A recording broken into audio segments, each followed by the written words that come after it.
अभी रिसेंटली आपको पता है कि ऑफिशियल आंसर की रिलीज हुई है यूपीएससी 2019 प्रीलिम्स की। तो मैं एक डेटा एनालिसिस कर रहा था जिसमें मेरे को एक बड़ा स्टार्टलिंग फैक्ट देखने को मिलता है, और वो ये कि जब मैंने डेटा को कंपेयर करा, जो प्राइवेट इंस्टीट्यूट्स की आंसर की आती है और जो ऑफिशियल यूपीएससी की आंसर की आई है, उनको जब मैंने कंपेयर करा, तो आपने नाम सुना होगा एक वेबसाइट का mrunal.org। हाँ, मेरी उनकी वेबसाइट है। प्राइवेट आंसर की में 3 गलतियां थी। भाई ये तो अब मैं शीशे के महल में रहता हूँ तो आप पत्थर फेंकने आ गए कि आंसर की गलत है। लेकिन मैं अकेला शीशे के घर में नहीं रहता, दूसरे भी होंगे, इन सबका भी निकालो क्या है डेटा। बिल्कुल सही बात है। सो दृष्टि आईएएस के 3 आंसर्स गलत थे, आईएएस बाबा के 3 आंसर्स गलत थे, जागरण जोश की आंसर की जब मैंने ऑफिशियल से मैच करी तो 4 आंसर्स गलत थे, विजन आईएएस के 4 आंसर्स गलत थे, बायजूस के 5 आंसर्स, इनसाइट्स के 5, शंकर आईएएस के 7, और वाजीराम।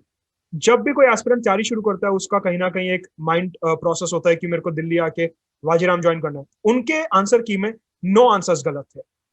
मतलब आप ऐसा बोलना चाहते हैं कि वाजीराम, जहाँ पर कि हर साल करीब 16,000 लोग एडमिशन लेते हैं, लाखों रुपए की फी देते हैं, 500 करोड़ का टर्नओवर है, और उसकी 9 जवाब गलत हो रहे हैं। ये भाई आपने सब सही से चेक किया है ना कि बराबर?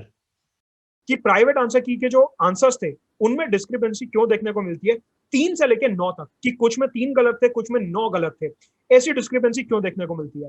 हम्म। तो उसका सबसे पहला रीजन जो आपने राइटली पॉइंट आउट करा बिगनिंग में, कि एक हिस्टेरिया होता है एस्पिरेंट जैसे एग्जाम हॉल से बाहर। हर एक आदमी कोई विकिपीडिया लेके नहीं बैठा है।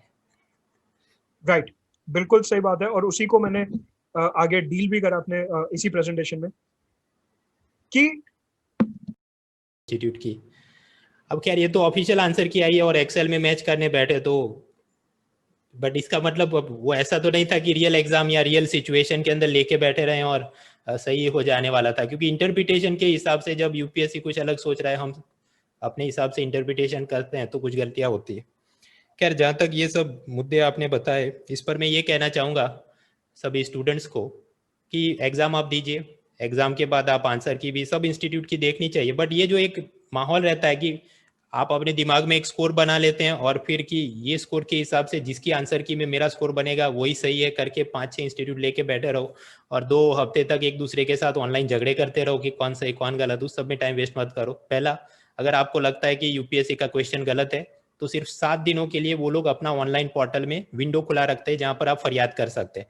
तो टेलीग्राम और फॉरम में एक दूसरे को फरियाद करने की जगह उधर डालो कि ये प्रश्न भी पूरा गलत है। जैसे इस बार जो पूछा गया था तानसेन के बारे में, उसके अंदर मुझे तो गलतियां देखी, मैंने अपने स्टूडेंट से उसको करवाया कंप्लेन। खैर यूपीएससी ने उस पर कुछ संज्ञान नहीं लिया, बट एटलीस्ट आप लिखे तो सही आपस में लड़ने की जगह, पहली बात। दूसरा, जब भी आप एग्जाम खत्म करके आते हैं एक एक्सेल फाइल बनाओ या आप गूगल शीट्स के अंदर आप लॉग इन करो, गूगल शीट की फाइल बनाओ। पहला कॉलम क्वेश्चन नंबर, दूसरा कॉलम सब्जेक्ट, तीसरा कॉलम कि वो थियरी का है करंट अफेयर्स का है,